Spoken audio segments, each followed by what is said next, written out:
Sanibonani babukeli, igama uqondisa kwamadikizela uMamsuthu uMamsengesho uNcwane Phaphu. Ngoba ngihlezi ngisho nje ukuthi leli khasi elezemfundo nokosha entertainment inyana Nkosi yami lapho nalapho. Namhlanje ngiphathele iqhawe likaMaskandi, umlabalaba. Sawubona futhi. Ngiyaphila. Hawu, size sikubone. Sikuzwa ngendaba, sibona nomsebenzi. Oh, hayi. Futhi ngifana noJesu kodwa igama vele ngiyena uJesu futhi. Ngisacela usilandise, ubani umlabalaba, uphumaphi? Okay. Ngizocela nje ukubingelela. Ngikaze ngibingelele. Yebo. Ngibingelele nabafowethu nje nabantu abazokhona ukubuka lo mbukiso. Igama lami uSibusiso Makhumalo. Udabuke endaweni yakuCeza esidakeni isigodi. Emculweni ke ngaziwa ngegama likaMlabalaba. Sizokuchaza nakhona ukuthi mhlawumbe Ngicabanga kanjani, umbuzo olandelayo vele. Kodwa nje ngicabanga ukuthi abaningi bazokwazi, abaningi sebeyazi uMlabalaba, abanye bebengakazi kodwa nje igama lami lasemculweni uMlabalaba. Laqhamuka kanjani igama lithi Mlabalaba? Igama lithi Mlabalaba mhlawumbe mangathi ngiyalandisa nje ngizothi nje kuba mfishane kakhulu ngoba kungenzeka mhlawumbe isikhathi sisosihle. Umlabalaba kahle kahle emakhaya ube umuntu obedlala umculo ohlukahlukene ngokuningi wakhona nje umculo okhona emhlabeni. Kodwa nje bengumuntu obethanda kakhulu ukungena kuma-competition bese kuba nalokho ukuthi mhlawumbe mawufuna ukuwina uyawina kanjani. Angithi mawudlala ilabalaba vele ufuna udlala. So manje emculweni eminingi bengumuntu nje obekhona kakhulu ngikwazi ukuyenza. Esizile kunendawo yangakithi ekuthiwa kusesizilo. Lapho igama laqopheka khona ukuthi uMlabalaba. Because i-competition ebengikuyona ngaba umuntu owakhona ukubona ukuthi kahle kahle kule competition ngawina kanjani. Ngangena ngesicathambiya ngabuya ngangena ngengoma uShameni. Babuya abanye bangithola futhi nakwi-hip hop nasemculweni nje eminingi. Manje abantu bayibuza ukuthi kahle kahle wenza kanjani ukuthi akhona ukubamba lapha nalapha. So okugcina-ke abantu ababengazi ngakho ngaleso sikhathi kwakunguMaskandi. Okuyona nto futhi lapho engafika ngaphuma number 1 nakwesicathambiya ngaphuma number 1. Nakwi-hip hop abantu engangisebenzisana nabo saphuma number 1 le-competition asesinayo. So omunye umuntu engangijwayelene naye nomunye umuntu-ke mhlawumbe engathini ngisebenzisana naye igama wazathi hayi wena uyayidlala le nto ushona le sasuka lapho-ke igama hawu sibonge bhuti. Uqale nini ungena kwezomculo, like yini egqugquzelile ukuthi ungene emculweni? Mhlawumbe uma ngingabeka nje kafushane ukuqala kwami nje ukucula ngicale ngo-2006. Kodwa ukuqala kwami nje ukulandela umculo lo engiwenzayo njengamanje umculo okumculo kaMaskandi beku-2000. So ngaleso sikhathi leso ngo-2000 bengumuntu obethanda oMgqumeni, oMuhle Khuzwayo, uBhekumuzi kanjalo nje amaciko la ekhona ngalesa sikhathi okuyibona abantu vele sasibukela kubona. Ngawuthanda umculo kaMaskandi.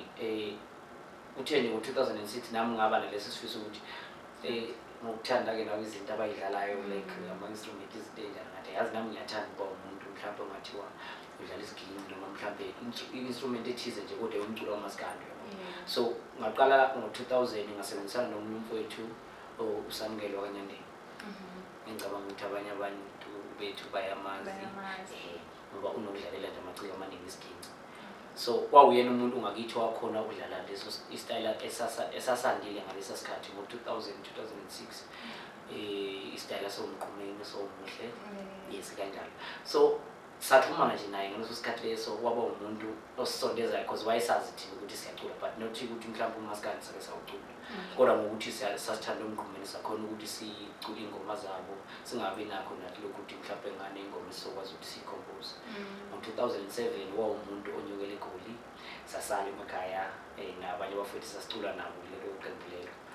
So kwakuqala kwami-ke lapho ukuthi okay ngoba umuntu odlala isiginci ngasekho ethi nami ngiqale ngifunde ngaleso sikhathi leso nami kodwa nje ngazitshela ukuthi hayi nami mhlawumbe angeke singihlule ngaba nothando lalo ngoba yonke into uma uyenza kufanele uqale ube nothando uqala before uyenze leyo nto ngoba uthando uma ungenalo angeke ukwazi ukuthi uyenze leyo nto leyo.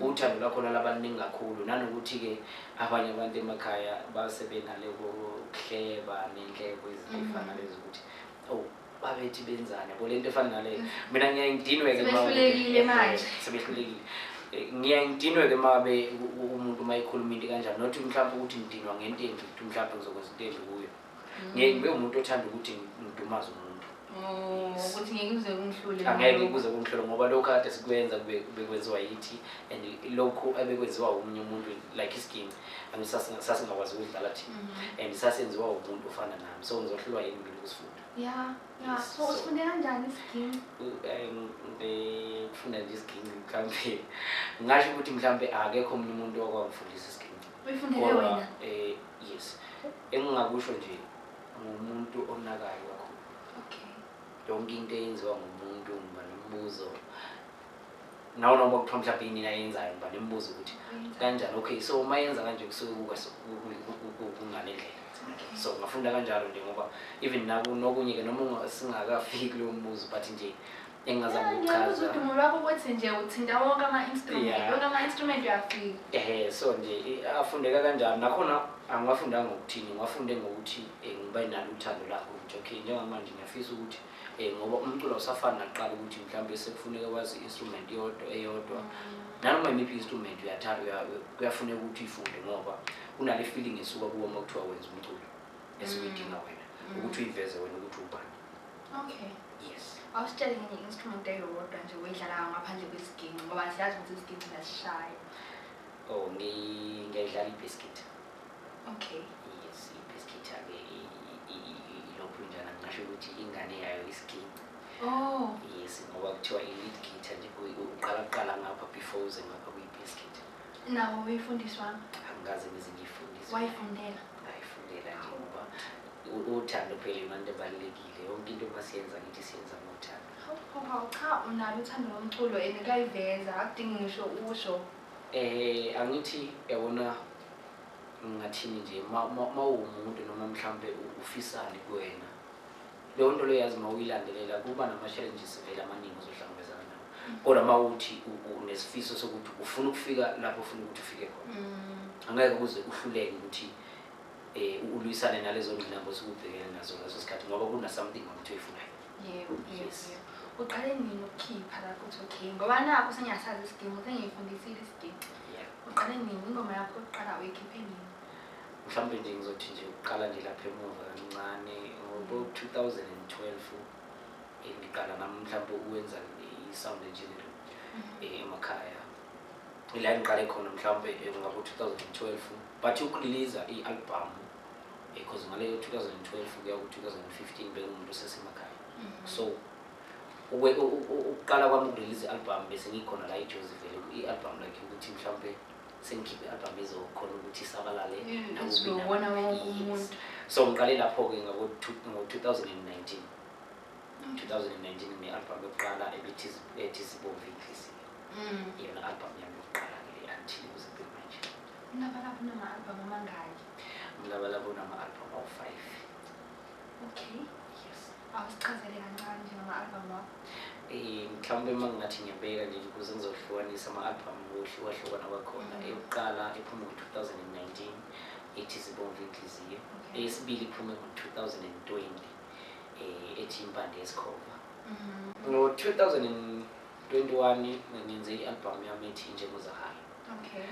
Ngo-2022 bekufuneka ngirelease i-album ngeyinkinga-ke ekhona emculweni.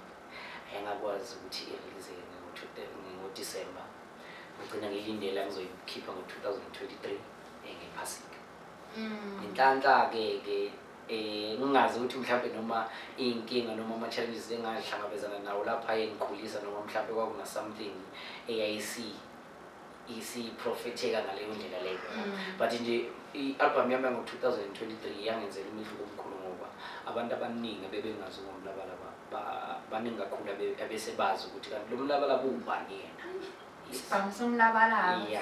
Usadlaleka-ke ngaleso sikhathi. Isibhamu somlabalaba. So ngo-2023 nje bayijabulela kakhulu i-album ngoba even nasema-event amakhulu esasifisa nathi usebancane ukuthi sigcine sifikile kuwona ngigcine ngumuntu oyingxenye nami mhlawumbe kuthiwa ngibuye umunye umcimbi khona ngaleso sikhathi kuze ku-2024 ngikuwo lo nyaka esikuwona engireleasile futhi i-album ngokuthi cause yilo nalo ukubuza ngayo ukuthi kuchaza ukuthini lokho ukuthi yilona lona naloya kuchaza ukuthini mhlawumbe mangathi ngithi lona loya kahle kahle ngisuke ngikhomba leya ngoma mhlawumbe ngingasho nje isihloko se-album i-album ethi lona naloya so abaningi mhlawumbe bazo-understand kancane uma ngithi ubuthando ngangilazi ngabe ngajiya endleleni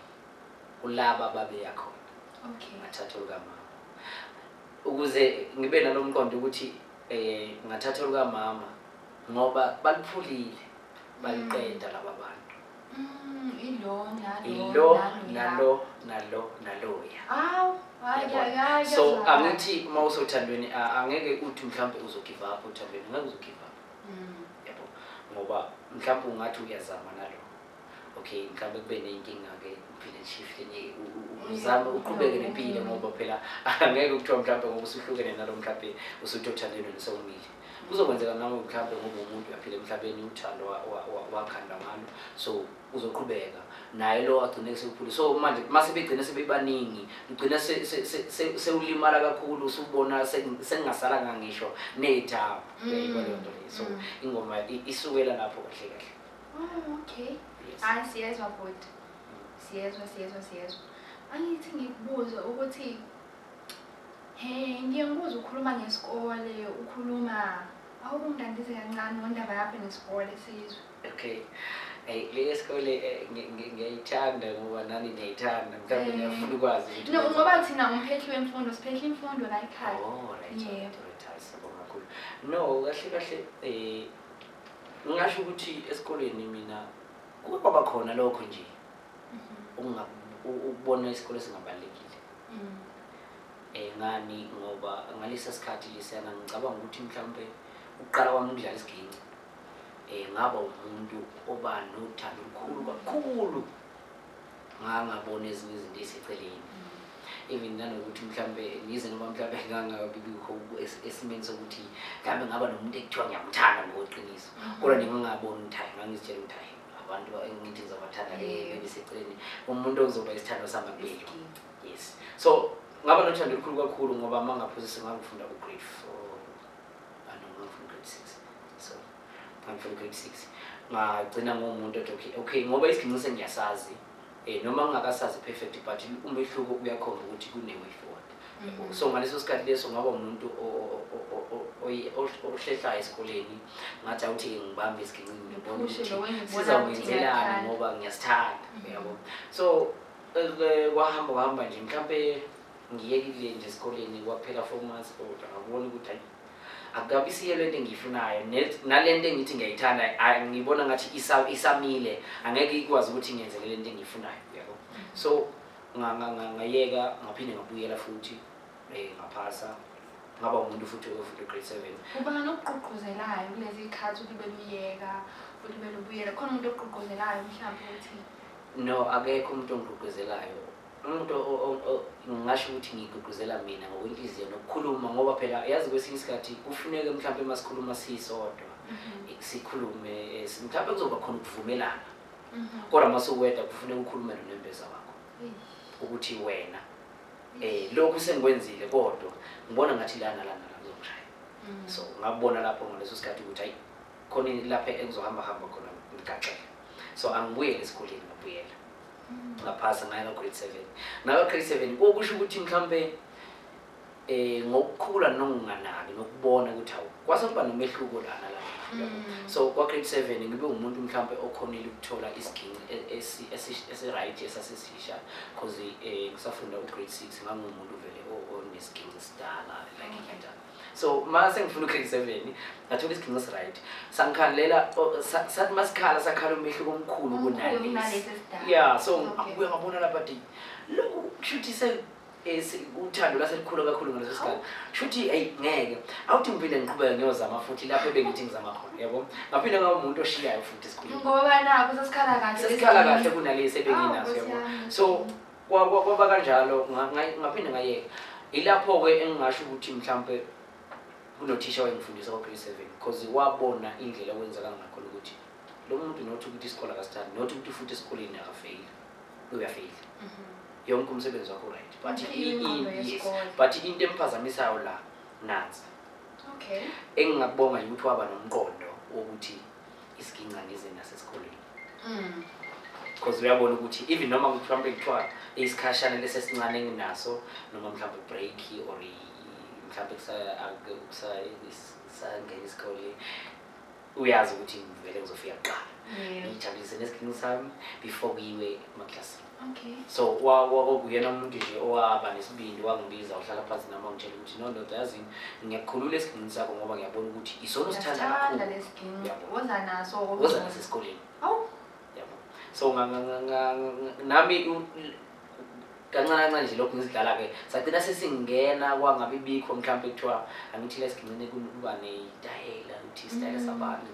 njengoba ubhekumuzi ubabhekumuzi nje isitayela sakhe sesihlukile seyinkanzoma sehlukile sekubani asifani so ngaba umuntu nje mhlawumbe okwazi ukudlala lezo sitayela lezi eziningi kakhulu mhlawumbe singabe bikho isitayela mhlawumbe kuthiwa ngikwazi ukudlala so ngathi ayi ngoba sengiyasazi shuthi kwanami sengiyasazi yabo so ngase kuba umuntu oqhubekayo ngiyabeka phansi umoya ngathi ngistikele esikoleni ngathi ngoba nala sengihambe ngaze ngafika la ngifisa khona so uyasazi nesiginci sengiyasazi nesiginci yabo so ngaba umuntu nje oqhubekayo kwelapho kanti ngaze ngafika e-high school ngaqeda nje futhi kahle wafika kaMatikuletsheni ngaqeda nje futhi kahle akukho mhlawumbe ingqinamba ohlangabezana because manje ngifuna sikhulume ngey'ngane zasemakhaya ukuthi iy'ngane zasemakhaya isikhathi esiningi mengaba iqeda iMatikuletsheni azi ukuthi kumele yihambe ziyosebenza ngoba amathuba emfundo aziwatholi siwumphefumlo wemfundo thina sifuna ukuveza lokho lapho ukuthi unawo amathuba uma usuqedile la kuMatikuletsheni akhona amanye amathuba njengomphehli wemfundo foundation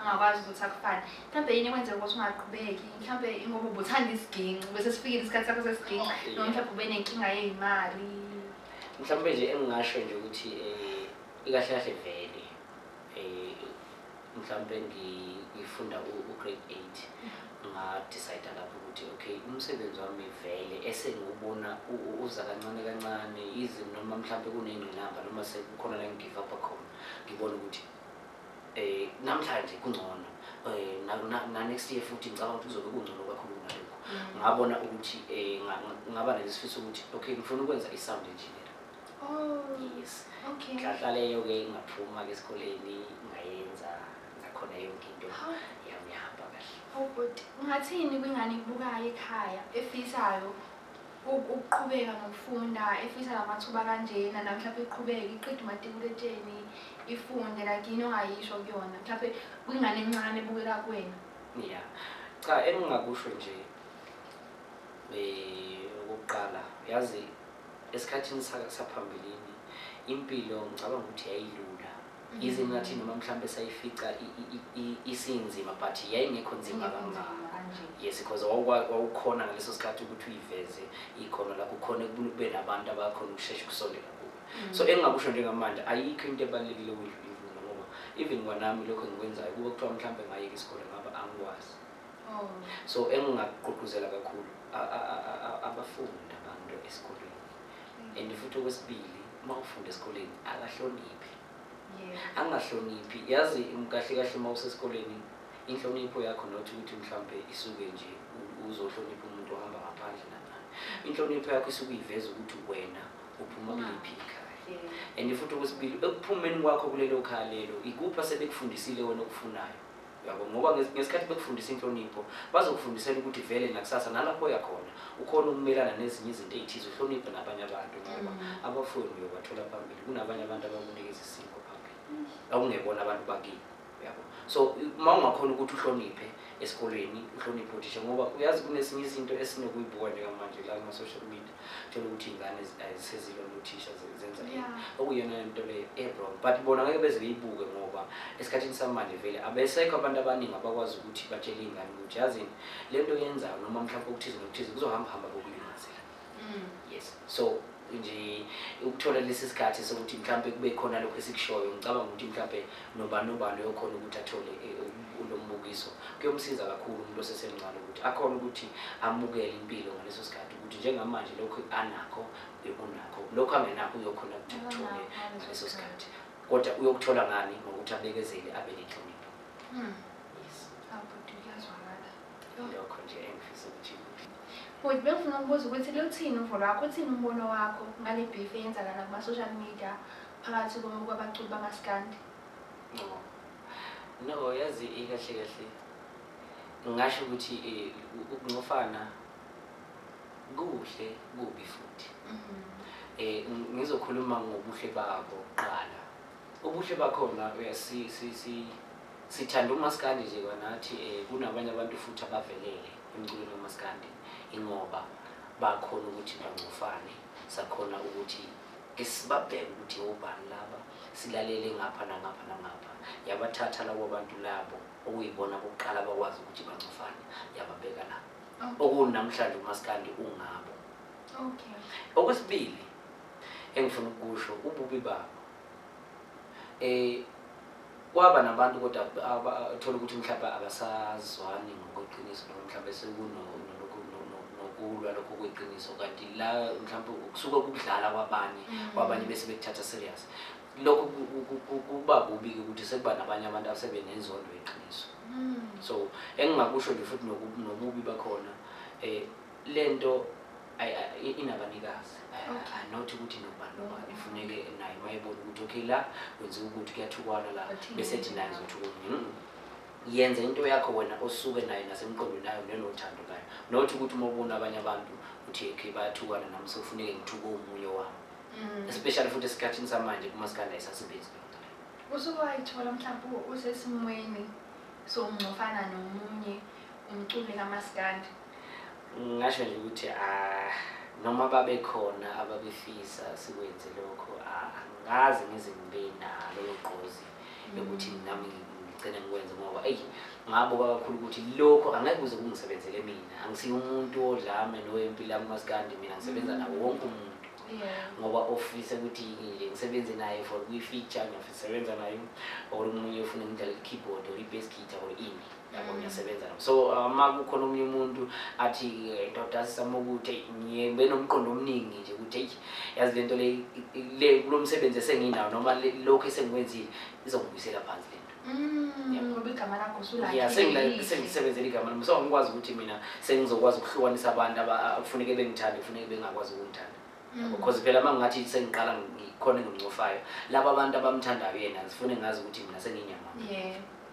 So ngibona nje kububu babo lokho ukuthi hayi lokho angikuboni kukuhle mina but ngalesa sikhathi abanikazi babo kwabasebenzela nabanye nje abasebenzela kodwa bona bathi mina cha. Futhi sibona. Sesivakala ngicela sibuyele kuyakhuluma ngokuthi une-album ethi njengozahara. Uchaza ukuthini ukuthi njengozahara? Yini ekunike ugqozi lokuthi i-album yakho uyibize uyithi ngokuthi njengozahara? Alright. No, engizocabanga nje engizodlulisa nje kahle esikhathini samanje sekukuningi izinto ezenzakalayo ngothando. Ziningi kakhulu inkinga nanezinto nje esibona abanye abantu esilahlekelwa imphefumulo yabanye abantu ngothando. Kuningi futhi ukuxabana nokungaboni ngasolinye othandweni. So ingoma ethi njengozahara like ingoma ethi sithando sami ngolile ngicela ungixolele. Ngithi amaphutha ami ngiyawavuma. Bese ngibuye ngithi sithando sami iphutha lekumuntu. Umuntu ophila emhlabeni noma ngonile ngicela ungixolele. Elikazahara lingena kanjani sengixolisile kuyena yeso. Sengiyamncenga ukuthi akabuye. Mina ngokumina ngumdlalo wesiginci. Ngathi mina sithanda sami buya. Mina ngiyoshaya isiginci sazahara. wena ucule njengoZahara. Kunengoma Zahara lapha ethi ndiza kuwe. Angithi mina ngangifisa ukuthi abuye. Ngathi mina ngithi ngishayisa isigqinqa ngoba ngifisa ukuthi ubuye wena ngiyocela ukuthi ucule kanje uthi ndiza ubuya. Ngiphathele inhliziyo yami uyenze imsuku. Ngixolisene kwami. Okay. Ngazi noma mhlawumbe abantu bazoyi-understand. Ya, kuyazwakala, ngiyathemba bayezwa nabantu. Ingoma kanjalo. Manje ngabe ubhuti useganiwe yini ngoba naku sesikhuluma njengoZahara? Yeah. No, anginje mhlawumbe ngibeke kulokho kunezinye izinto mhlawumbe esingakwazi ukuthi siyibeke ebalazweni kubantu because indlela vele sesiyikhethile ayisafani neyabanye abantu. Kodwa ngisho ukuthi mhlawumbe umbuzo wakho ngeke ngiziphendule. Ngawuphendula cha kukhona lapho esenikhombe khona. Kukhona lesenikhombe khona noma kodwa phela ngakithi wela kithi izwe ke ngangishaya. Kodwa vele kithi ke siyayisithi mhlawumbe umuntu ke mayiseganiwe noma mhlawumbe umuntu osuke sekwazile ukuthi umakoti athele inyoko noma mhlawumbe isiphila leso sizwe lesikanjalo. So ngisho ukuthi mhlawumbe noma sengikhombile nje akakathela nyoko. Sakhona ithuba. Kusekhona. Savulelekile. Kusekhona ithuba.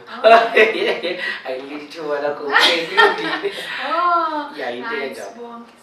Futhi wakhuluma ukuthi khona i-album yakho ekuvulele iminyango. Yeah. Ngicela usichazele ngayo. I-album eyangivulela iminyango i-Son of a Carpenter. Abantu nje abayithanda kakhulu. Wathi uyithenge isingisi vele. Okay. I-Son of a Carpenter. Engizobeka nje kancane le album leyana mhlawumbe inengoma yaba nengoma eziningi kakhulu ezehlukahlukene ezikwazi ukuthinta inhliziyo yomuntu. Ngizokhuluma ngengoma esihloko se-album mangithi Son of a Carpenter like ngithi because ngithi I'm the king of dreams. Okay. For my father. Okay. I'm like a son of a carpenter. Yes. So manje ngokwenzeka kwayo le ngoma leyana ngoba ngithi ubaba wayengiyala engusekuseni lengakaphumi ilanga. Ngithi indoda ngafika uqala ukusho kosuku. So mhlawumbe mangathi nyana bande ngakhona ukuthi kunezinye izinto ezenzakala masikhulisa ubaba emakhaya. Ubaba akhulisa athi mfana wami lokho akwenziwa nalokho. Why esho kanjalo ingoba ufisa ukuthi ufane naye ngoba yena uyindoda nje namhlanje naye akazange akwazi ukuthi alale ngoba ube kuthiwa walala uba indoda kwakhe noma uba ubaba kuye ngaba akasiyena ubaba noma mhlawumbe ezinye izinto eziningi ngaba akakwazanga ukuzenza. So nami kuningi mhlawumbe angifundisa kukho waba nephupho wathi mfana wami ngifuna ukuthi ube into ethisi.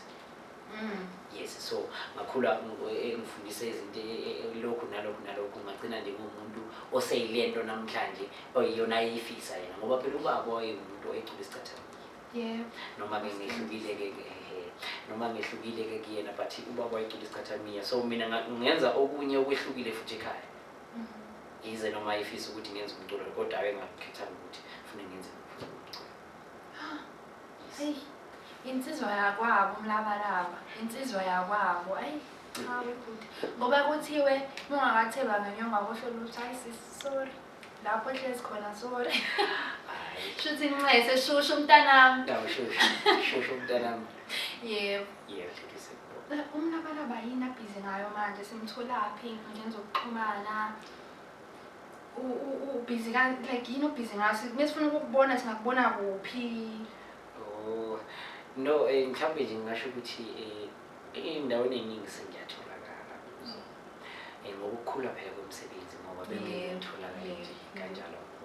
Mhlawumbe ungatholakala kwami ngoba igama lingakakhulu noma umsebenzi ungakakhulu. Kodwa nje ngiyatholakala endaweni eziningi kakhulu futhi nje umsebenzi ukhule kakhulu even nakuma-event amakhulu sengiba khona ku even nabantu mhlawumbe abafunayo bathi mlabalaba siyacela ukuthi ufike ngiyashada. Mhlawumbe ngenza something la ekhaya bayakhona ukuthi sikhulumele kuyindlela esikhulumayo and then ngifike lapho ngifika khona. Bakuthola kuphi ngaba bekufuna ngithi ngiyashada nje ngoba siyoshada zoba-2 kusasa. Siyoshada kusasa. Mina ngithola bekhona abanye benzokhona abanye abafisa ukwenza lento le esizoyenza zoba-2 bakuthola. No, ngiyatholakala ezinkundleni zokuxhumana kodwa okubalulekile njengamanje mhlawumbe sekuyinamba Yebo, ngoba inkundleni zokuxhumana mhlawumbe ngingasho ukuthi sebebaningi abantu ababhalayo ngeke ngize ngithi mina uzongithinta ku-WhatsApp because i-WhatsApp unenamba yama-fans thola ukuthi uzobhala ngize ngikuphendule mhlawumbe after 3 weeks or yabo so not ukuthi mhlawumbe ngizongathandi ingenxa yabantu sebebaningi ngakhona angikhoni ukuthi ngigcine ngiphendule nonke ngoba thola ukuthi ngaleso sikhathi sekuningi na mhlawumbe engikwenzayo ngigcina kuphela usuku uthi angena ku-WhatsApp kanti kunento ebalulekile kufuneke ngabe seyikhuluma.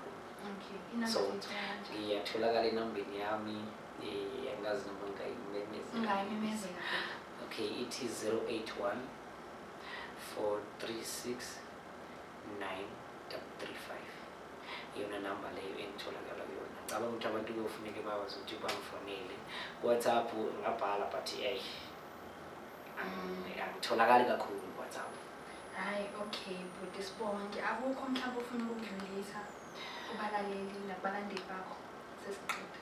Okay, ethi nje ngiphinde ngibonge futhi sesivalelisana nje nabafowethu esikhona sonke nabanye abazobukele emakhaya.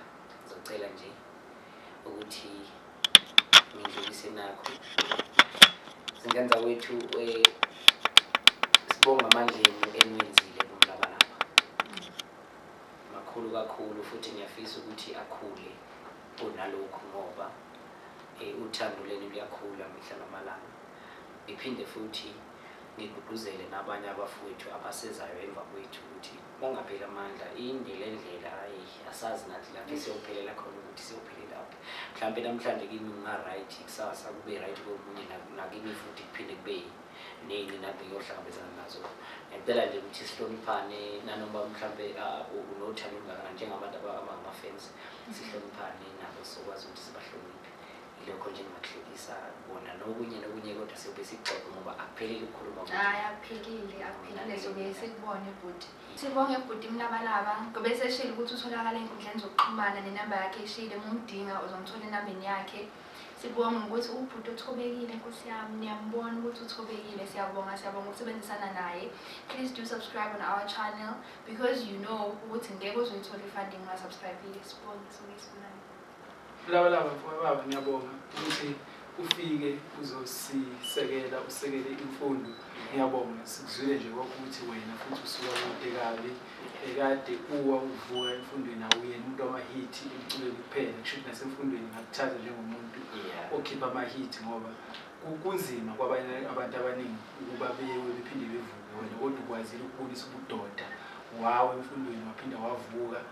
Namanje siyabonga ukuthi sisebenzisana nawe sumphethe wemfundo siya phambili sifisa ukuguqula impilo zabantu abamnyama sifisa ukuguqula impilo zabantu basemakhaya abafana nami nawe ukuze egcineni kosuku nawo bezofika lapho kufika khona wena.